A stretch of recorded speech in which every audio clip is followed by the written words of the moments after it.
ನಿಮ್ಮ ಹಳೆ ಒಡವೆನ ಅಧಿಕ ಬೆಲೆಗೆ ಮಾರಬೇಕೆ? ಅಟಿಕಾಗೆ ಕಾಲ್ ಮಾಡಿ 8803000300. Attica gold company. ಮಹಾರಾಷ್ಟ್ರದ ಪಶ್ಚಿಮ ಘಟ್ಟ ಪ್ರದೇಶದಲ್ಲಿ ಸುರಿಯುತ್ತಿರುವ ಭಾರೀ ಮಳೆಯ ಎಫೆಕ್ಟ್ ಇದೀಗ ಕರ್ನಾಟಕದ ಮೇಲೆ ಹೆಚ್ಚಾಗ್ತಾ ಇದೆ. ಬೆಳಗಾವಿಯಲ್ಲಿ ದೂದ್ಗಂಗಾ ನದಿ ಅಪಾಯದ ಮಟ್ಟದಲ್ಲಿ ಹರಿಯುತ್ತಾ ಇದ್ದು ದೇವಸ್ಥಾನಗಳಿಗೆ ಜಲದಿಗ್ಬಂಧನ ಉಂಟಾಗಿದೆ. ಮತ್ತೊಂದೆಡೆ ಮಲೆನಾಡು ಭಾಗದಲ್ಲಿ ನಿರಂತರ ಮಳೆಯಿಂದ ಚಾರ್ಮಡಿ ಘಾಟ್ನಲ್ಲಿ ಗುಡ್ಡ ಕುಸಿತದ ಆತಂಕ ಎದುರಾಗಿದೆ. ನದಿಗಳ ಆರ್ಭಟ, ದೇವರಿಗೂ ಜಲದಿಗ್ಬಂಧನ. ಬೆಳಗಾವಿಯಲ್ಲಿ ಕ್ಷಣ ಕ್ಷಣಕ್ಕೂ ಪ್ರವಾಹದ ಟೆನ್ಷನ್.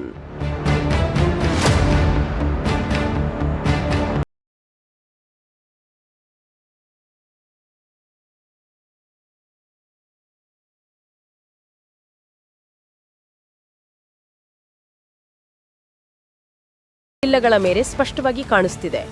ದೂದ್ಗಂಗಾ ಸೇರಿದಂತೆ ಹಲವು ನದಿಗಳ ಒಳಹರಿವು ಏರಿಕೆಯಾಗಿದ್ದು, ಬೆಳಗಾವಿ ಜಿಲ್ಲೆಯ ನಿಪ್ಪಾಳಿ ತಾಲೂಕಿನ ಕಾರದಗ ಗ್ರಾಮದಲ್ಲಿರುವ ಬಂಗಾಳಿ ಬಾಬಾ ದೇವಸ್ಥಾನ ಸಂಪೂರ್ಣ ಜಲ ದಿಗ್ಬಂಧನಕ್ಕೆ ಒಳಗಾಗಿದೆ. ಪೂಜಾ ಕೈಂಕರ್ಯ ಸ್ಥಗಿತಗೊಂಡಿದ್ದರೂ ಅಪಾಯವನ್ನು ಲೆಕ್ಕಿಸದೆ ಕೆಲವು ಭಕ್ತರು ಉಕ್ಕಿ ಹರಿಯುತ್ತಿರುವ ನದಿಯಲ್ಲೇ ದೇವಸ್ಥಾನಕ್ಕೆ ತೆರಳುತ್ತಿದ್ದಾರೆ.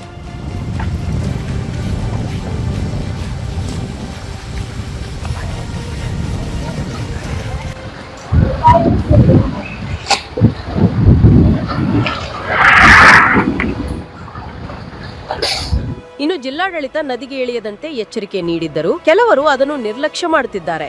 ನದಿ ತಟದಲ್ಲೇ ಬಟ್ಟೆ ಹಾಗೂ ಬೈಕ್ ತೊಳೆಯುತ್ತಿರುವ ದೃಶ್ಯಗಳು ಕೂಡ ಕಂಡುಬಂದಿದ್ದು, ಜೀವದ ಹಂಗು ತೊರೆದು ಜನ ವರ್ತಿಸುತ್ತಿರುವುದು ಅಧಿಕಾರಿಗಳ ಕಳವಳಕ್ಕೆ ಕಾರಣವಾಗಿದೆ.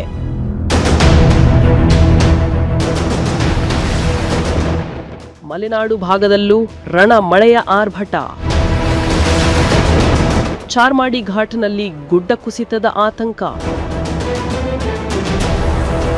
ಮಲೆನಾಡು ಭಾಗದಲ್ಲೂ ಮಳೆ ಅಬ್ಬರ ಮುಂದುವರೆದಿದ್ದು, ಚಿಕ್ಕಮಗಳೂರು ಜಿಲ್ಲೆಯ ಮೂಡಿಗೆರೆ ತಾಲೂಕಿನ ಚಾರ್ಮಾಡಿ ಘಾಟ್ನಲ್ಲಿ ಧಾರಾಕಾರ ಮಳೆಯ ಪರಿಣಾಮ ಗುಡ್ಡದ ಮೇಲ್ಭಾಗದಿಂದ ಮಣ್ಣು ಜರಿಯತೊಡಗಿದೆ. ಮಂಗಳೂರು ಮೂಡಿಗೆರೆ ಸಂಪರ್ಕ ಕಲ್ಪಿಸುವ ರಾಷ್ಟ್ರೀಯ ಹೆದ್ದಾರಿಯಲ್ಲಿ ಗುಡ್ಡ ಕುಸಿಯುವ ಆತಂಕ ಹೆಚ್ಚಿದೆ. ಇನ್ನು ಬಾಳೂರು ಹೊರಟ್ಟಿ ಗ್ರಾಮದಲ್ಲಿ ಭಾರೀ ಮಳೆಗೆ ಬೃಹತ್ ಗಾತ್ರದ ಮರ ಮನೆಯ ಮೇಲೆ ಉರುಳಿ ಬಿದ್ದಿದೆ. ಘಟನೆಯಲ್ಲಿ ಮನೆಗೆ ಭಾರೀ ಹಾನಿಯಾಗಿದೆ.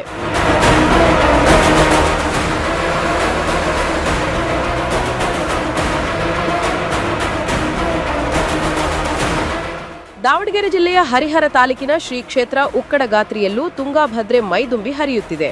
ನದಿಯ ನೀರು ದೇವಸ್ಥಾನದ ಮುಂಭಾಗ ಹಾಗೂ ಸ್ನಾನಘಟ್ಟದವರೆಗೆ ತಲುಪಿದ್ದು, ಸ್ನಾನಘಟ್ಟದ ಪಕ್ಕದಲ್ಲಿದ್ದ 10ಕ್ಕೂ ಹೆಚ್ಚು ಅಂಗಡಿಗಳು ಜಲಾವೃತವಾಗಿವೆ. ಮುನ್ನೆಚ್ಚರಿಕಾ ಕ್ರಮವಾಗಿ ದೇವಸ್ಥಾನದ ಆಡಳಿತ ಅಂಗಡಿಗಳನ್ನು ಸ್ಥಳಾಂತರಿಸಿದ್ದು, ನದಿ ಪಾತ್ರಕ್ಕೆ ಇಳಿಯದಂತೆ ಭಕ್ತರಿಗೆ ಸೂಚನೆ ನೀಡಲಾಗಿದೆ.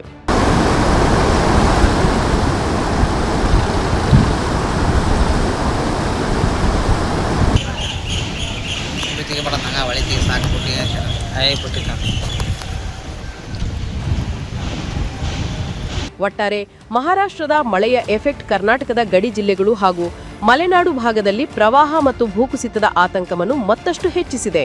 ಮುಂದಿನ ಕೆಲ ದಿನಗಳ ಕಾಲ ಭಾರೀ ಮಳೆಯ ಮುನ್ಸೂಚನೆ ಇರುವುದರಿಂದ ಜನರು ಅನಗತ್ಯವಾಗಿ ನದಿ, ಘಾಟ್ ಹಾಗೂ ಅಪಾಯಕಾರಿ ಪ್ರದೇಶಗಳಿಗೆ ತೆರಳದೆ ಎಚ್ಚರಿಕೆ ವಹಿಸಬೇಕಿದೆ.